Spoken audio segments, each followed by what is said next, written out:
Quanta gent. Molt bona tarda. Estem aquí per parlar amb la Ruth Wilson Gilmore. Yo faré las preguntas en castellà, a lo que pasaré así sin que nadie os habéis dado cuenta. Y Ruth iba a hablar en castellano. O sea, en castellano, en inglés, perdón. Sí, los nervios. Bueno, para empezar, voy a empezar dando agradecimientos al Institut Català Internacional per la Pau, que tanto hoy como mañana, que ha facilitado que Ruth pueda estar con nosotras hoy aquí y que también estará mañana en la Modelo a las 6 de la tarde. Digamos que participa en esto porque también tiene el interés por problematizar lo que sería la temática de hoy, que es la cultura y la industria del castigo, desde una perspectiva crítica o en este caso desde una perspectiva de la paz, ¿no? Que sería en la que trabaja el instituto, y son quienes coorganizan con la Fira Literal esta conversación.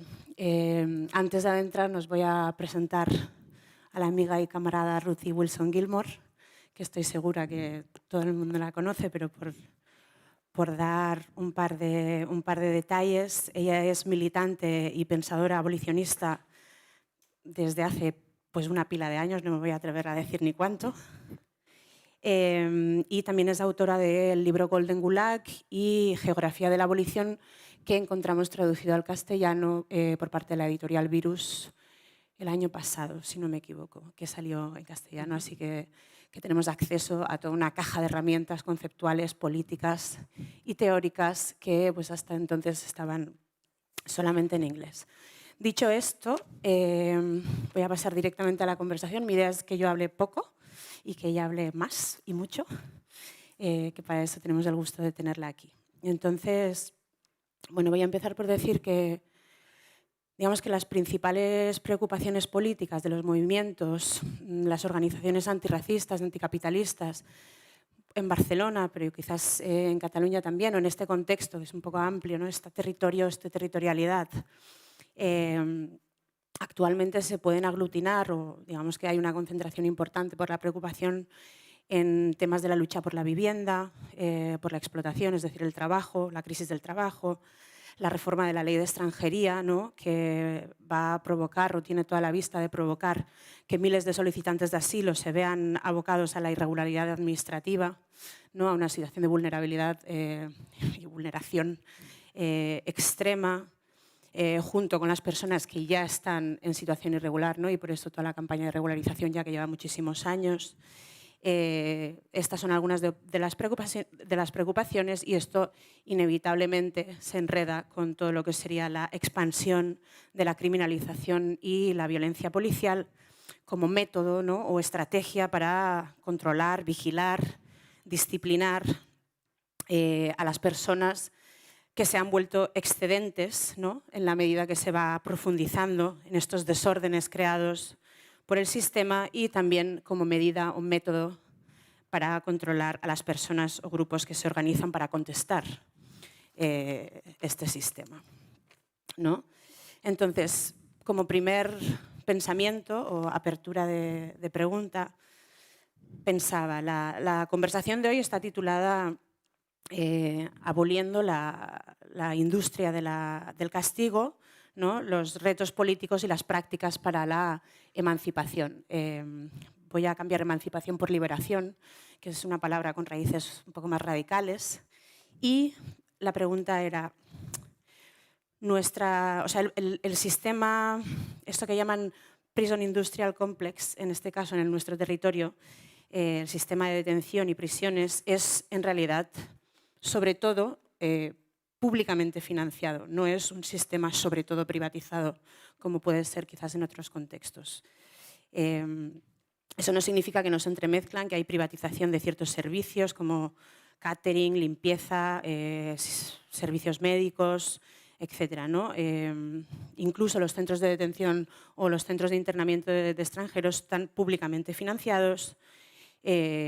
con algunos formatos híbridos, ¿no? Como puede ser la privatización de los vuelos de deportación y el control fronterizo, Bordex, ¿no?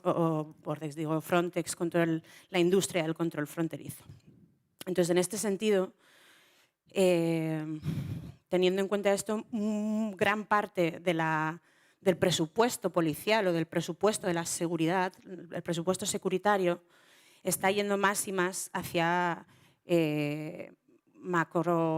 macrooperaciones policiales, ¿no? También pudimos ver en Barcelona en las últimas semanas de Embalcarca una macrooperación para, ¿no? Sacar de sus casas a, bueno, sobre todo, población migrada y racializada.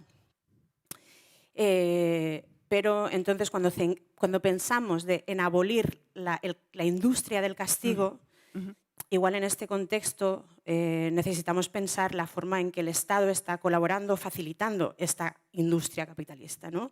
O por lo menos tenemos que añadir a la reflexión en qué se ha convertido el Estado en relación con esta industria, junto con la idea de, bueno, normalmente se ha pensado en la externalización, ¿no? Entonces, junto con la idea de que hay que parar de externalizar o lo que sea, habría que pensar en qué se ha convertido el Estado dentro de la propia industria.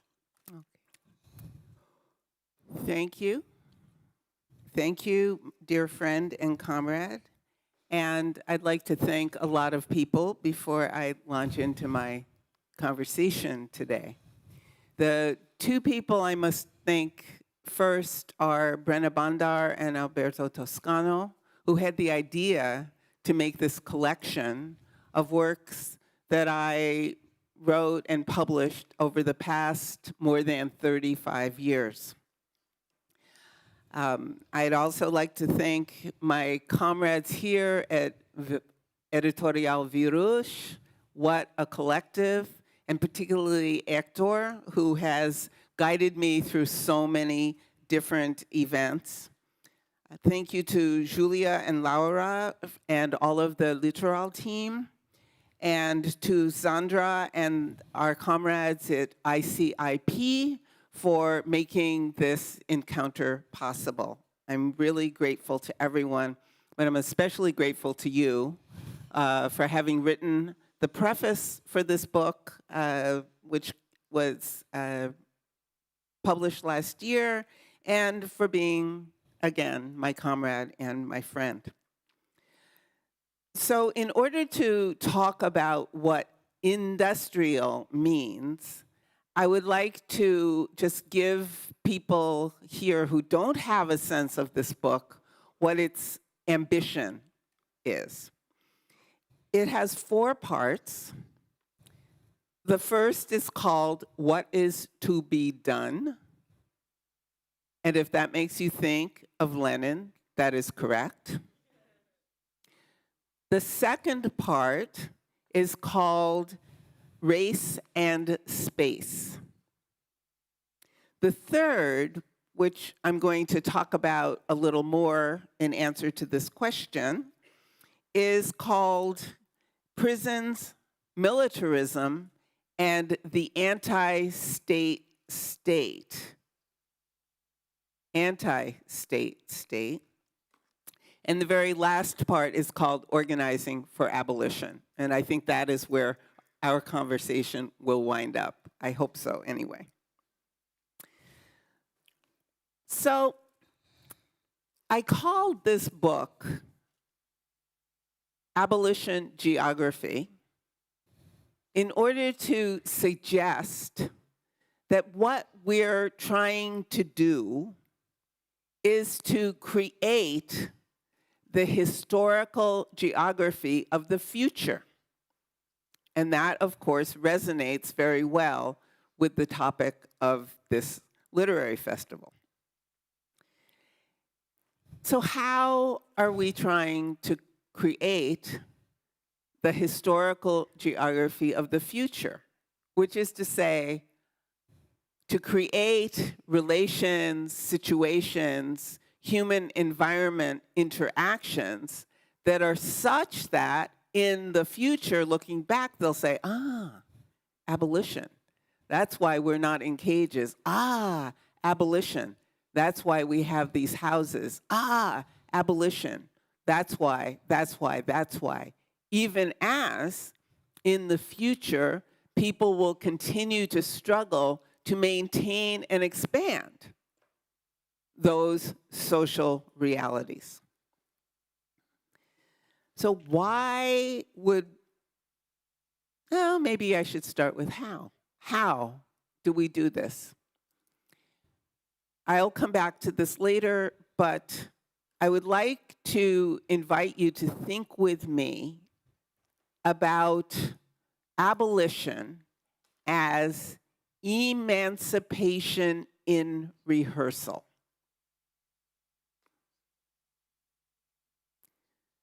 Now, I can't hear the translator, and I just want to insist that I did not say rehearsal for emancipation. It is emancipation as we rehearse it in everything we do.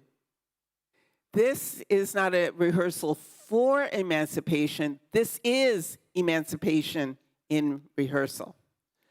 The organizations that you work with, the work that you do as a lawyer, as an organizer, all of those things are emancipation in rehearsal.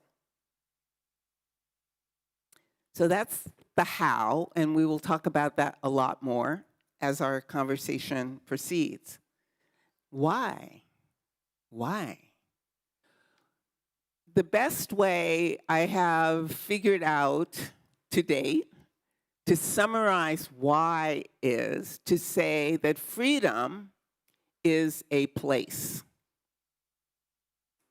Again, since I can't hear the translator, I don't know if my comrades, who I think, said freedom is a location. That's not what I said. Freedom is a place. And places are made. We make them, we remake them all the time. The social and the spatial shape each other as we move about or stay put. So where? Everywhere. Everywhere. So let me turn now to the very particular question about industry, and to talk a little bit about why prison industrial complex made sense to a number of people about almost 30 years ago as the contemporary abolition movement was growing. And it was growing because we were rehearsing emancipation, which required us to think and think again, to think and think again, to figure out what we were doing in such a way that what we were doing appealed to people who were doing things going in that same direction, whether or not they called it abolition. So that industry at the center of the phrase prison industrial complex refers most emphatically to efficiency more than anything else. Efficiency. That in the contemporary period, producing prisoners has become as efficient as producing shoes or cotton or iPhones. That means that a number of factors that go into that production are part of the process. And those factors include land, because in order to lock somebody up, there has to be a somewhere. Labor, not only because people who are in prison or detained generally are modestly educated people in the prime of life who, if they were in the free world and able to find jobs, would make their livings making, moving, growing, or caring for things and people. So there's that aspect of labor, the labor that's turned into an idle repository by being criminalized and locked up. But there's also all of the other labor that goes into maintaining people against their will for part or all of their life. That is uniformed guards, all of the civilians who work in prisons and jails, the judges, the bailiffs, the lawyers. It goes on. And because any lockup is also somewhere, that means that the people who live there might depend on I don't want to use a technical term, the multiplier effect. They might depend on money spent by the people who work in the prison to maintain themselves by selling food or gasoline or renting houses or otherwise, participating in the entire world the prison or detention center has made. Now, many of us probably saw with some horror when the current president of the United States sat down with the current president of El Salvador and discussed how El Salvador was going to accept tens of thousands of deported people from the United States and cram them into a prison built for 40,000 people, 40,000 people, using, in this particular case, US funds. The fact that the US is involved in this does not restrict our capacity to think more generally about the industry in prison industrial complex. But it does invite us to think about two other basic factors of prison detention growth. So I've mentioned land, I've mentioned labor. There's also the money capital, in whatever form it takes, that moves into, and in fact coalesces, not only in the building, but also through the money that is spent every day, every year, to maintain that. In some cases, those expenditures turn into revenue and profit for private firms. It doesn't matter if there are no private firms in the story.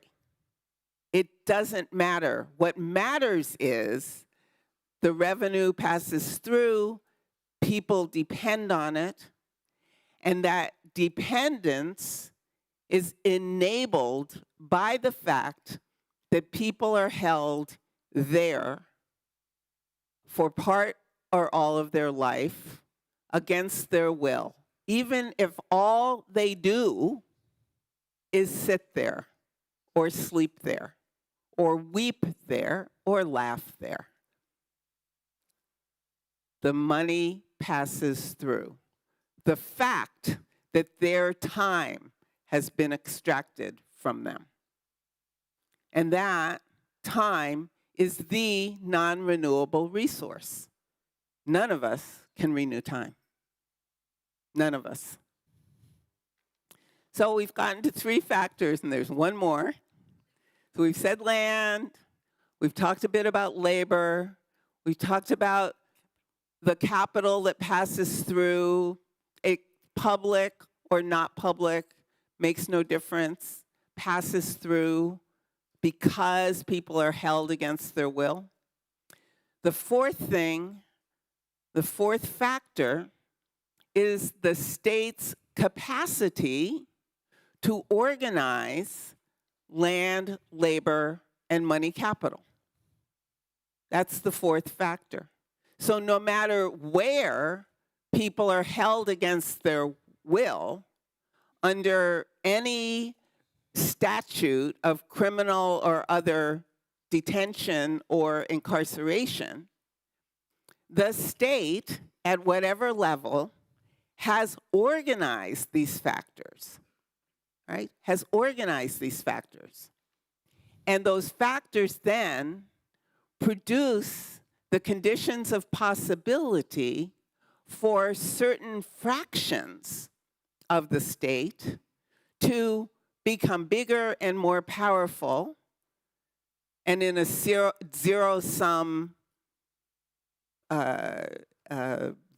view of contemporary austerity, that means that those fractions, policing, prison, grow at the expense of health, education, housing, transportation, clean water, clean air. So we could continue out from here, but perhaps the best way for me to leave this now is to say that if we start our analysis of the problems that the social reality struggles with the prison, we're not at all restricting our thinking to the prison any more or less than if we start with housing or maternal care or clean food or breathable air.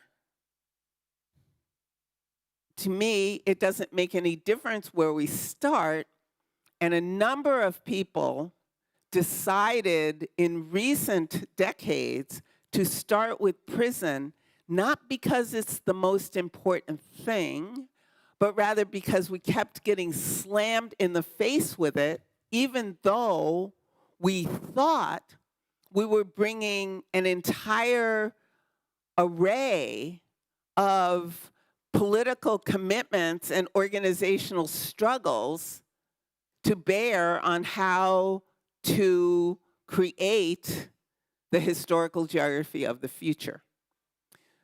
That means people came from communist formations, anti-apartheid formations, Palestine solidarity formations, gender and sexual violence, anti-gender violence and anti-sexual violence formations, pro-education formations, housing formations, transportation, and the constant work of trying to get rid of borders, whether the borders are between individuals or between territories on the earth. All of these things come together in a way of thinking about the struggles of the world through understanding that the people who get thrown into motion because they have run out of options where they are people who experience something I've come to call organized abandonment. And while there are all kinds of remedies for organized abandonment, a principal feature of everyday life in many parts of the planet is the growth and strength of the forces of organized violence who herd and contain and sometimes capture the people who are in motion because of that abandonment. Thank you so much. You're welcome so much.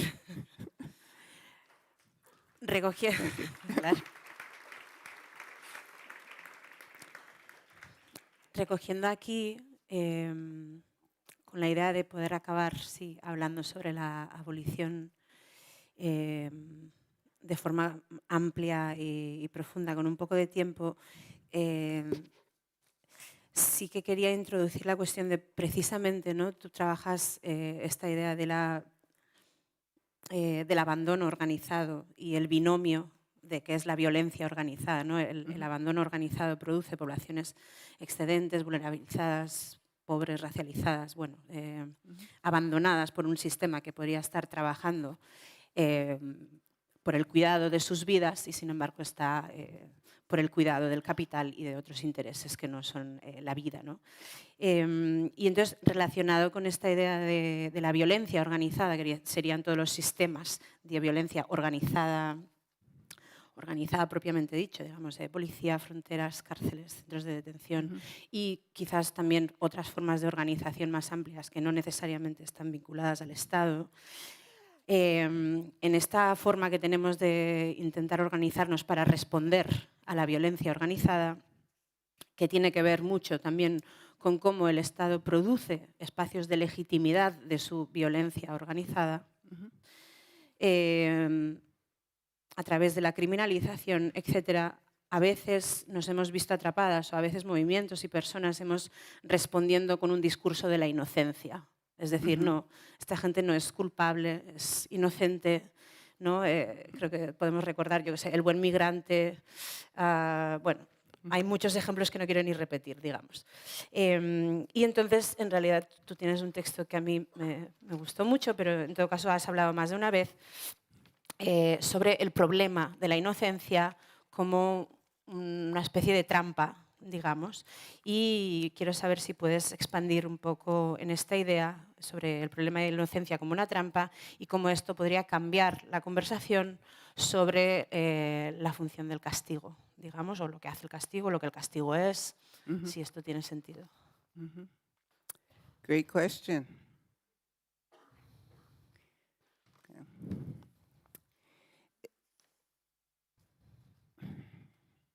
It's not that surprising to think that for many people, including likely many people in this auditorium this afternoon, criminalization is an expression of behavior, an expression of response to behavior that is harmful.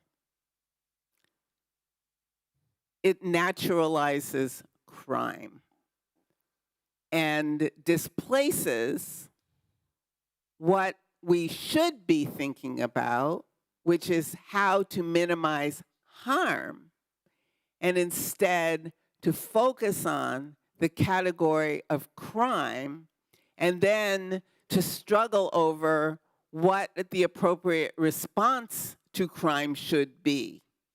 Punishment, revenge, rehabilitation, etc.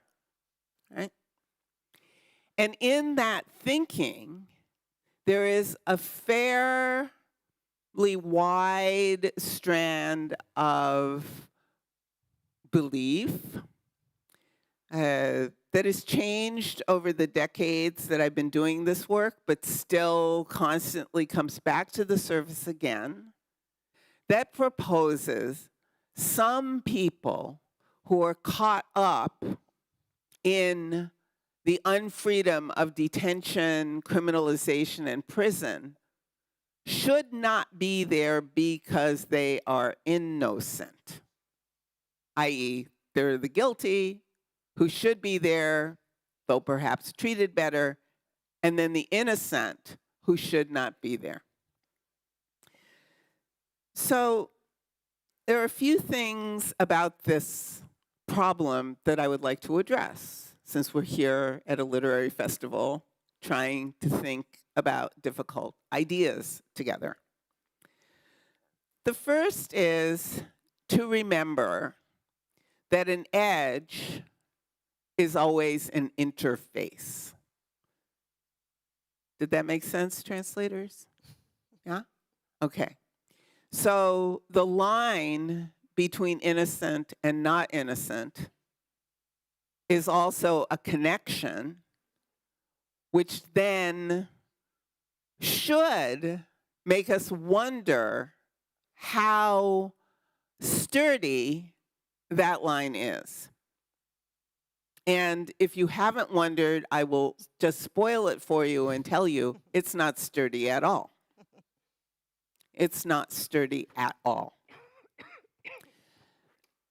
So given that, then the next question is, well, how should we appeal to the fellow feeling of those who fall into the clutches of detention, or who are crushed under the rubble of the Gaza genocide, or who are locked into prisons and other places of unfreedom in different parts of the world? How should we think about them and make the distinction? And that is exactly, again, why starting with prison, instead of thinking the prison is over there and social reality that we can change is here, is essential. Today is the 5th anniversary of George Floyd's murder. When George Floyd set off from his home in Minneapolis to go to a bodega to buy some cigarettes, no one in his household thought he wouldn't come home. Yeah? When he got to the bodega to buy the cigarettes, the young person working behind the counter in a neighborhood that had very, very poor retail for food and other necessities, right? Very poor, very sparse. The young person who worked there, who also is somebody who would have to struggle to get a job, especially a job where they could walk to and from or have a short trip to work, looked at the money that George Floyd handed them and thought it didn't look right. All right? You with me? I'm going to tell this whole story. And so that young person called the police. Now, we can ask ourselves, why would a young person working at a bodega in a poor community call the cops on somebody who came in acting a little silly? As I understand it, he had had a bit to drink, George Floyd, because the money didn't look right. Right? Why? And the answer is that that young person was required as a condition of employment, as a condition of having the job, to call the police if the money didn't look right. To call the police. So that young person couldn't just say, you know, George, take the cigarettes, bring me the money. This doesn't look right. Could not do that out of fear of losing their job. Out of complete fear of losing their job. So instead, they called 911. That's the police number in the States. And the police came. Now, you know what happened, but I'm going to tell you a little more about the context of this story. Okay. The owner of this bodega, who was an immigrant to the United States, established a place for people to buy at least some food and beverage in that community. But as a condition of having a license to sell food and beverage and cigarettes and so forth to poor people, had to agree in writing that he would compel all of his employees to call the police if certain things happened.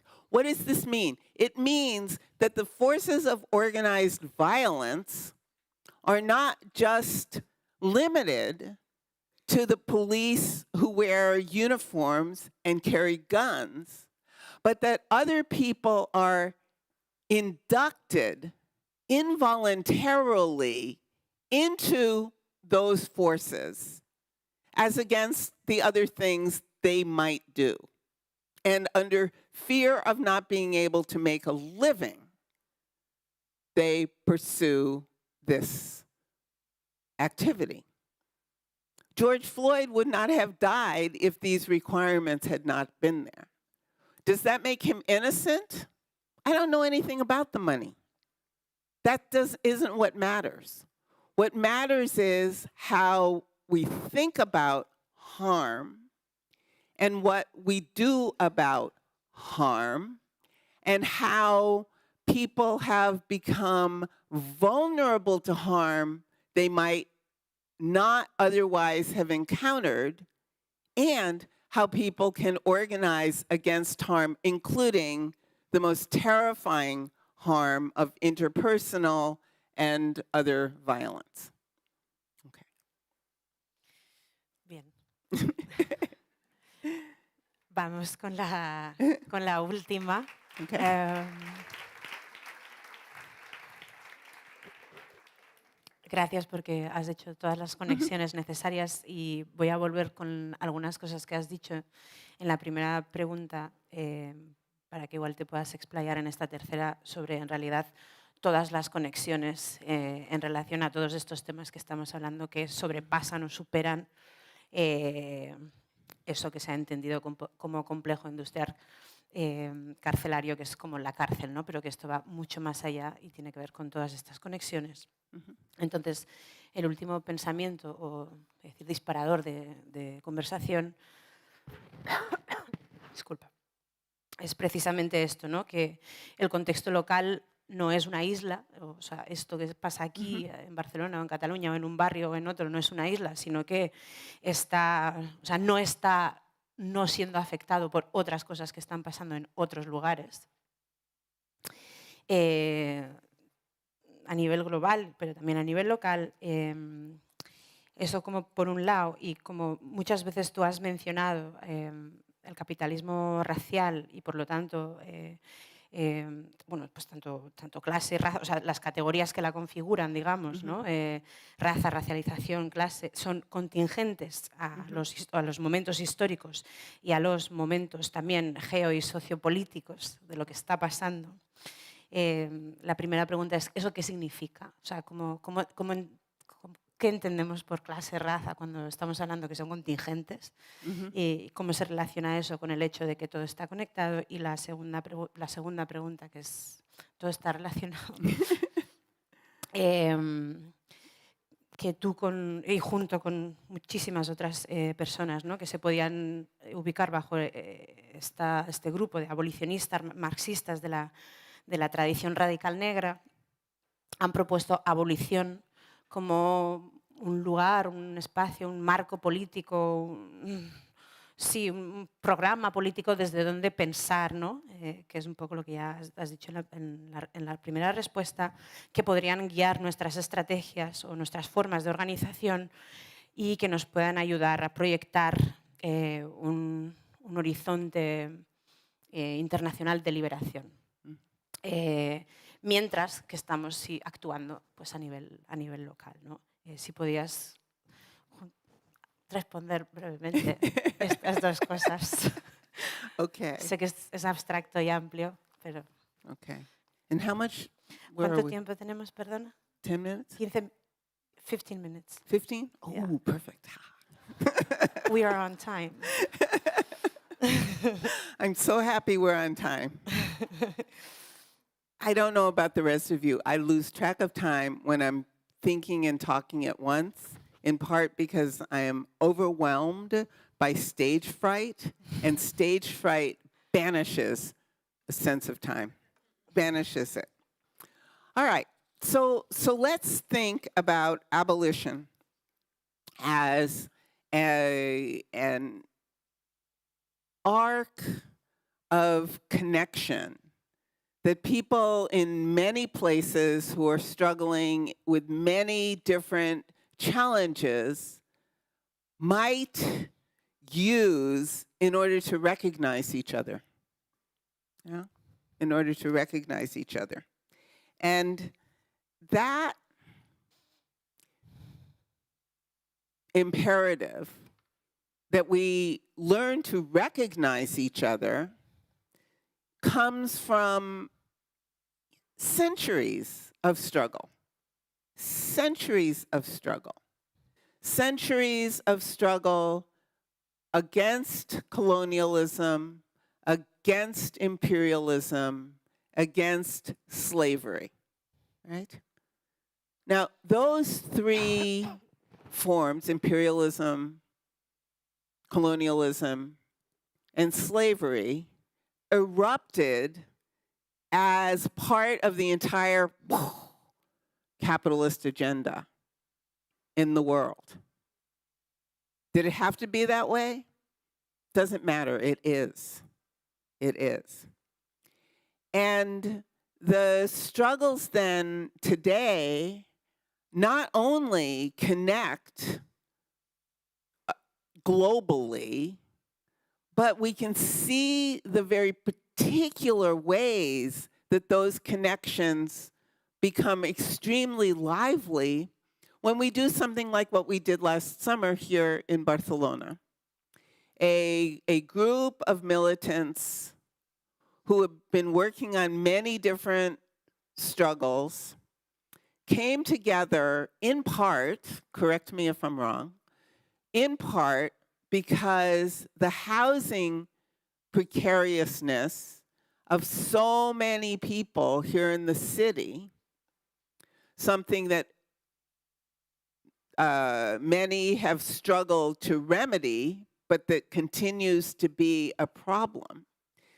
That housing precariousness had led to the suicide of two elderly sisters who were afraid of being evicted from the only home they knew. So even if this isn't the whole reason everyone came together, that was part of it. It was housing, but it was also police, because police were going to do the evictions. It was also vulnerability, because these sisters, whatever their ethnicity, what have you, were vulnerable because they're poor and could not just pack up and move, because they're elderly, and elderly people have additional vulnerabilities, and so forth. We got together last summer here in Barcelona with some comrades who happen to be in town, who do work in South Africa, and another comrade who does work around Europe and beyond.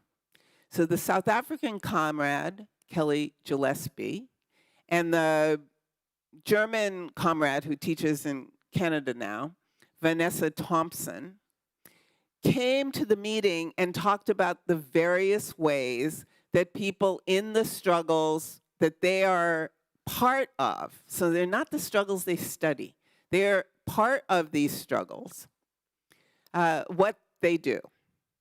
How, indeed, certain ways of thinking about, approaching, appealing to people in the context of having something that really bites into their existence. You know, housing bites into your existence. Food bites into your existence. But also, as Lola was talking about yesterday, Lola Olufemi, The desire for beauty and being able to think creatively also bites into your existence. It doesn't let you go. So we got together to share with one another strategies, modalities, ways of doing work together for the purpose of learning from one another, emancipation in rehearsal. And the work that we put together as a collective, sitting around in a general assembly in a garden here in Barcelona last summer, carried with it so many layers of knowledge and practice from so many places where, for example, people, let's say in South Africa, or let's say in Brazil, are constantly taking land and buildings out of the market by occupying them and making them flourish. That also happens in this neighborhood, where there are squatted buildings and kiosks and so forth, as my comrade Hector was explaining to me a few minutes ago. So here we get an example of how abolition brought people together, and one of the urgent questions underlying abolition is the urgent question of how capitalism, saving capitalism from capitalism, must inspire our political imagination. It must. So thinking then with comrades about how people have interrupted the market. And that has happened here in Barcelona in some formal ways, under the new municipalism, as well as informally through squats. We can go around the world and see this happening as people who, through various forces, pushing and pulling, are more and more concentrated in what we call urban areas. For the first time in human history, slightly more than half of the 8 billion people on this planet live in urban areas.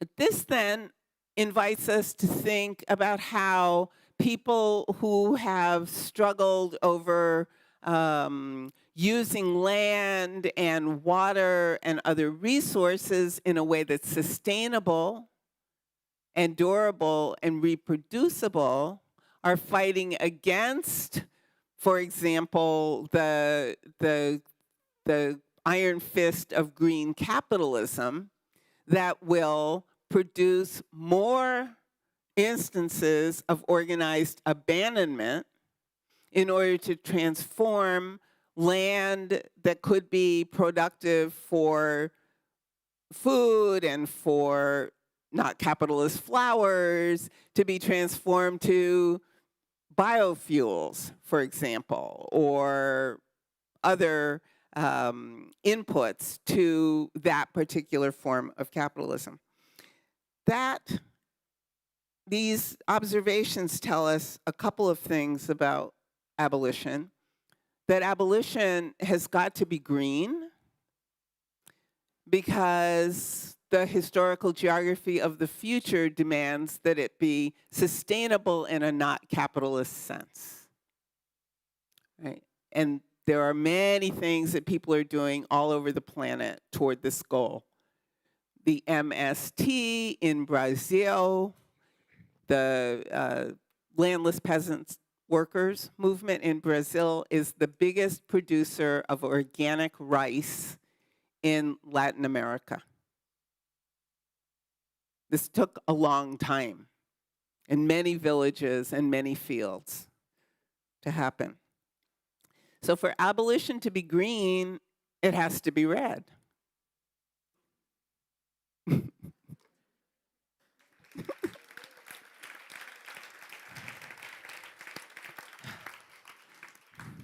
And I'll return to the question that inspires many people, especially who struggle over housing, and that is, how do we interrupt the market so that people can have shelter that is comfortable and safe and enjoyable. Okay, I'm getting there. So, red then requires thinking always against racial capitalism, which is all of it, all of it, all of it, and thinking toward invigoration of relations to one another, to land, to the built environment, and to the rest of the environment in such a way that we understand it as how we live together rather than how we alienate ourselves from each other in order to have alienable resources, i.e. resources that we can sell off in the form of land or minerals or what have you. So to be green and red, it strongly suggests, and I think this is the third imperative of abolition, that abolition must be internationalist. And I think that's why we're up here today, is to be part of the ongoing rehearsal of internationalism, which will never end. And that means that in the 1 minute I have left, that we think abolition not as a blueprint, but as a model. And when I say a model, it might seem that I'm saying a thing like an architect's maquette. That's not it. When I say a model, maybe I should say a plurality of models. There are various ways that we can organize ourselves with one another and the environment in such a way that we can flourish. And connecting those models without requiring that one become the same as another is what is happening today in many places. It happens between and among anarchist communities. It happens between and among the self-organized, self-built socialist housing movement in South Africa called Abashali and the MST. It is urban and rural, and it gives us the opportunity to think imaginatively and creatively by noticing what people do, both to solve practical problems and to find beauty and joy in their lives.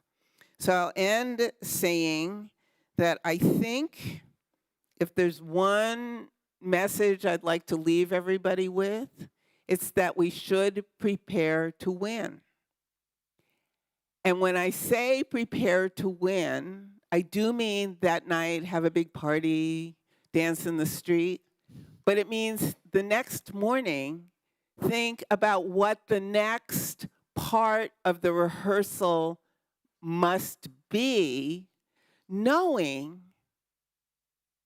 that if we win, someone will be extremely unhappy about it, and the counter-revolution will be lurking down the road or around the corner.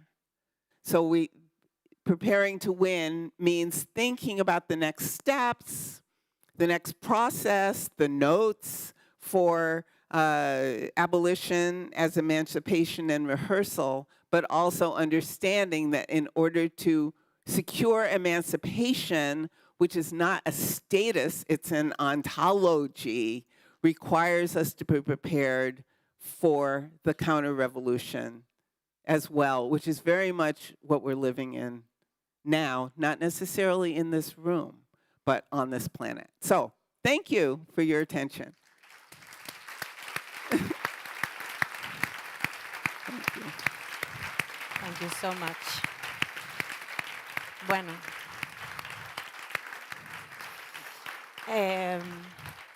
Hemos agotado el tiempo, gracias, mil gracias. Yo estoy segura que os habéis quedado con las ganas, yo me he quedado con las ganas Y por eso, quien quiera y pueda, mañana a las 6 de la tarde, Ruth seguirá hablando con más personas, organizaciones de esta ciudad. A las 6 de la tarde en la Modelo hay que inscribirse.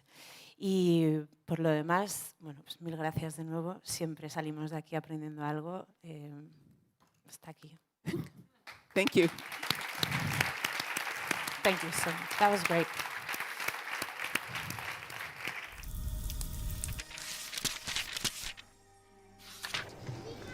Busquem preguntes diferents, altres som la població la que hem de començar a esbrinar. És aquí on el llibre esdevé una persona sense canvi, que projecten idees i que dialoguen entre si per transformar radicalment les